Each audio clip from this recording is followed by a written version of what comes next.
Hello friends, स्वागत है आप सभी का अपने चैनल फ्यूचर बोर्ड में। तो दोस्तों, आज के इस वीडियो में मैं बताने वाला हूं क्लास 12 के लिए हिस्टोरी का काफ़ी इंपॉर्टेंट क्वेश्चन जो हर साल बोर्ड एग्जाम में पूछे जाते हैं। तो इस वीडियो को शुरू से अंत तक देखिएगा, इस वीडियो को कहीं से स्किप मत कीजिएगा और इस चैनल पर नए हैं तो चैनल को सब्सक्राइब कीजिएगा और वीडियो को लाइक जरूर कीजिएगा। तो चलिए स्टार्ट करते हैं आज का वीडियो। तो दोस्तों, यहाँ पे आपका पहला नंबर प्रश्न है, पाकिस्तान शब्द किसने दिया? बताइए कमेंट करके, पाकिस्तान शब्द किसने दिया था? याद रखिएगा कौन दिया था। तो चौधरी, यहाँ पे आपका चौधरी रहमत अली ने दिया था। किसने दिया था? तो चौधरी रहमत अली ने दिया था, जो कि यहाँ पे आपका सी ऑप्शन राइट आंसर होगा। पाकिस्तान शब्द किसने दिया था? याद रखिएगा चौधरी रहमत अली ने दिया था। आगे चलते हैं अगले नंबर प्रश्न को। तो दोस्तों, यहाँ पे आपका अगला नंबर प्रश्न है, भारतीय राष्ट्रीय कांग्रेस की पहली महिला अध्यक्ष कौन थी? आपके क्वेश्चन है, भारतीय राष्ट्रीय कांग्रेस की पहली महिला अध्यक्ष कौन थी? बताइए कमेंट करके कौन थी। तो याद रखिएगा एनी बेसेंट थी। कौन थी? तो एनी बेसेंट थी, जो कि यहाँ पे आपका ए ऑप्शन राइट आंसर होगा। आगे चलते हैं अगले नंबर प्रश्न को। तो दोस्तों, यहाँ पे आपका अगला नंबर प्रश्न है, भारतीय संविधान कब लागू किया गया था? बताइए कमेंट करके, भारतीय संविधान कब लागू किया गया था? तो याद रखिएगा भारतीय संविधान कब लागू किया गया था? तो 24 जनवरी 1950 को लागू किया गया था। कब लागू किया गया था? तो 24 जनवरी 1950 को लागू किया गया था। इसको आप याद रखिएगा। चलिए अगले नंबर प्रश्न को चलते हैं। तो दोस्तों, यहाँ पे आपका अगला नंबर प्रश्न है, यही प्रश्न है। आगे चलते हैं अगले नंबर प्रश्न को। तो दोस्तों, यहाँ पे आपका अगला नंबर प्रश्न है, स्वतंत्र भारत के प्रथम राष्ट्रपति कौन थे? आपके क्वेश्चन है, स्वतंत्र भारत के प्रथम राष्ट्रपति कौन थे? बताइए कमेंट करके, भारत के प्रथम राष्ट्रपति कौन थे? याद रखिएगा राजेंद्र प्रसाद थे। कौन थे? तो राजेंद्र प्रसाद थे, जो कि यहाँ पे आपका सी ऑप्शन राइट आंसर होगा। चलिए अगले नंबर प्रश्न को चलते हैं। तो दोस्तों, यहाँ पे आपका अगला नंबर प्रश्न है, असहयोग आंदोलन कब प्रारंभ हुआ? आपके क्वेश्चन है, असहयोग आंदोलन कब प्रारंभ हुआ? तो याद रखिएगा 1920 को प्रारंभ हुआ था, जो कि यहाँ पे आपका बी ऑप्शन राइट आंसर होगा।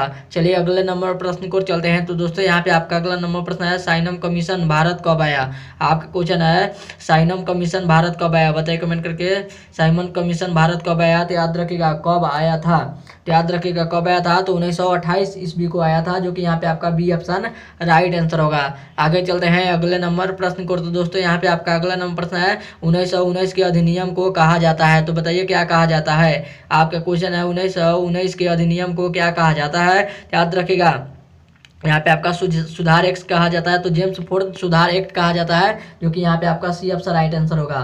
चलिए अगले नंबर प्रश्न को चलते हैं। तो दोस्तों, यहाँ पे आपका अगला नंबर प्रश्न है, जलियांवाला बाग हत्याकांड कब हुआ? बताइए कमेंट करके, जलियांवाला बाग हत्याकांड कब हुआ था? तो याद रखिएगा 13 अप्रैल 1919 को हुआ था, जो कि यहाँ पे आपका ए ऑप्शन राइट आंसर होगा। आगे चलते हैं अगले नंबर प्रश्न को। तो दोस्तों, यहाँ पे आपका अगला नंबर प्रश्न है, बंगाल के विभाजन की घोषणा कब हुई? आपके क्वेश्चन है, बंगाल के विभाजन की घोषणा कब हुई? याद रखिएगा कब हुई थी? याद रखिएगा 1905 में हुई थी, जो कि यहाँ पे आपका ए ऑप्शन राइट आंसर होगा। चलिए अगले नंबर प्रश्न को चलते हैं। तो दोस्तों, यहाँ पे आपका अगला नंबर प्रश्न है, गेटवे ऑफ इंडिया का निर्माण कब हुआ? बताइए कमेंट करके, गेटवे ऑफ इंडिया का निर्माण कब हुआ? तो याद रखिएगा कब हुआ था? तो 1911 ईस्वी को हुआ था। कब हुआ था? तो 1911 ईस्वी को हुआ था, जो कि यहाँ पे आपका बी ऑप्शन राइट आंसर होगा। चलिए अगले नंबर प्रश्न को चलते हैं। तो दोस्तों, यहाँ पे आपका अगला नंबर प्रश्न है, निम्नलिखित में से कौन सा एक आंदोलन दांडी मार्च से शुरू हुआ? आपका क्वेश्चन है, निम्नलिखित में से कौन सा एक आंदोलन दांडी मार्च से शुरू हुआ? याद रखिएगा कौन सा शुरू हुआ था? याद रखिएगा सविनय अवज्ञा आंदोलन हुआ था। कौन सा आंदोलन शुरू हुआ था? तो सविनय अवज्ञा आंदोलन हुआ था। यहीं पे आपका बी ऑप्शन राइट आंसर होगा। आगे चलते हैं अगले नंबर प्रश्न को। तो दोस्तों, यहाँ पे आपका अगला नंबर प्रश्न है, महात्मा गांधी ने पहला किसान आंदोलन कहाँ शुरू किया? आपके क्वेश्चन है, महात्मा गांधी ने पहला किसान आंदोलन कहाँ शुरू किया? तो याद रखिएगा कहाँ पे शुरू किया था? तो याद रखिएगा कहाँ पे शुरू किया था? तो याद रखिएगा यहाँ पे आपका कहाँ पे शुरू हुआ था? तो कहाँ पे शुरू हुआ था? तो यहाँ पे आपका बी चंपारण में शुरू हुआ था, जो कि यहाँ पे आपका बी ऑप्शन राइट आंसर होगा। चलिए अगले नंबर प्रश्न को चलते हैं।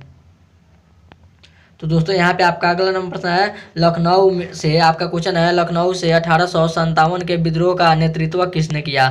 बताइए कमेंट करके, लखनऊ से 1957 के विद्रोह का नेतृत्व किसने किया? बताइए कमेंट करके, किसने किया था? तो याद रखिएगा किसने किया था? विद्रोह का नेतृत्व किसने किया था? तो याद रखिएगा किसने किया था? तो यहाँ पे आपका हजरत ने महल ने किया था। किसने किया था? तो बेगम हजरत महल ने किया था, जो कि यहाँ पे आपका बी ऑप्शन राइट आंसर होगा। चलिए अगले नंबर प्रश्न को चलते हैं। तो दोस्तों यहाँ पे आपका अगला नंबर प्रश्न है 1957 के विद्रोह के समय भारत का गवर्नर जनरल कौन था। आपका क्वेश्चन है 1957 के विद्रोह के समय भारत का गवर्नर जनरल कौन था। बताइए कमेंट करके कौन था। तो याद रखिएगा भारत का गवर्नर जनरल कौन था। तो याद रखिएगा कौन था। तो यहाँ पे आपका भारत का गवर्नर जनरल कौन था। तो यहाँ पे आपका सी ऑप्शन राइट आंसर होगा रॉयल कैनिंग था। कौन था। तो रॉयल कैनिंग था, जो कि यहाँ पे आपका सी ऑप्शन राइट आंसर होगा लॉर्ड कैनिंग। चलिए अगले नंबर प्रश्न को चलते हैं। तो दोस्तों यहाँ पे आपका अगला नंबर प्रश्न है व्यापकत। यहाँ पे आपका क्वेश्चन है व्यापकत के सिद्धांत का संभव था। आपका क्वेश्चन है व्यापकत के सिद्धांत का संभव था। तो बताइए कमेंट करके इसका आंसर क्या होगा। तो याद रखिएगा संभव था, तो याद रखिएगा कौन था। तो डलहौजी से था। किससे था संबंध। तो डलहौजी से संबंध था, जो कि यहाँ पे आपका बी ऑप्शन राइट आंसर होगा। चलिए अगले नंबर प्रश्न को चलते हैं। तो दोस्तों यहाँ पे आपका अगला नंबर प्रश्न है यहाँ पे आपका विक्टोरिया। यहाँ पे आपका क्वेश्चन है विक्टोरिया टर्मिनल। यहाँ पे आपका क्वेश्चन है विक्टोरिया टर्मिनस किस शैली के इमारत है। यहाँ पे आपका क्वेश्चन है, क्वेश्चन शायद गड़बड़ है। विक्टोरिया टर्मिनल यहाँ पे आपका टर्मिनल होगा किस शैली के इमारत है। बताइए कमेंट करके विक्टोरिया टर्मिनल किस शैली के इमारत है। यहाँ पे आपका विक्टोरिया टर्मिनल होगा, जो कि यहाँ पे आपका थोड़ा गलत है। तो बताइए इसका आंसर क्या होगा। तो याद रखिएगा इसका आंसर क्या होगा। तो यहाँ पे आपका नवगाधिक शैली को होगा। क्या होगा। तो नवगाधिक शैली को होगा, जो कि यहाँ पे आपका बी ऑप्शन राइट आंसर होगा। चलिए अगले नंबर प्रश्न को चलते हैं। तो दोस्तों यहाँ पे आपका अगला नंबर प्रश्न है बंगाल और बिहार में। आपका क्वेश्चन है बंगाल और बिहार में स्वामी बंदोबस्त शुरू करने के श्रेय किसे दिया जाता है। बताइए कमेंट करके श्रेय किसे दिया जाता है। तो याद रखिएगा श्रेय किसे दिया जाता है। तो लॉर्ड कॉर्नवालिस को दिया जाता है। किसको दिया जाता है। तो लॉर्ड कॉर्नवालिस को दिया जाता है, जो कि यहाँ पे आपका ए ऑप्शन राइट आंसर होगा लॉर्ड कॉर्नवालिस को दिया जाता है। आगे चलते हैं अगले नंबर प्रश्न को। तो दोस्तों यहाँ पे आपका अगला नंबर प्रश्न है कोलकाता में। आपका क्वेश्चन है कोलकाता में सर्वोच्च न्यायालय की स्थापना कब की गई। आपका क्वेश्चन है कोलकाता में सर्वोच्च न्यायालय की स्थापना कब की गई। बताइए कमेंट करके कब की गई। तो याद रखिएगा कब की गई थी। तो 1773 ईस्वी को की गई थी, जो कि यहाँ पे आपका बी ऑप्शन राइट आंसर होगा। चलिए अगले नंबर प्रश्न को चलते हैं। तो दोस्तों यहाँ पे आपका अगला नंबर प्रश्न है पुर्तगालियों ने। आपका क्वेश्चन है पुर्तगालियों ने गोवा पर कब अधिकार किया। आपका क्वेश्चन है पुर्तगालियों ने गोवा पर कब अधिकार किया। बताइए कमेंट करके कब अधिकार किया था। तो याद रखिएगा 1510 ईस्वी को किया था, जो कि यहाँ पे आपका सी ऑप्शन राइट आंसर होगा। और ये था आपका वीडियो का लास्ट क्वेश्चन। उम्मीद करते हैं वीडियो आप सभी को बहुत ही अच्छा लगा होगा। तो इस वीडियो में जाते जाते इस वीडियो को जरूर एक लाइक कर दीजिएगा, और चैनल पर नया तो चैनल को सब्सक्राइब जरूर कीजिएगा। तब तक मिलते हैं अगले वीडियो में। तब तक bye bye, thank you for watching. मिलते हैं अगले वीडियो में।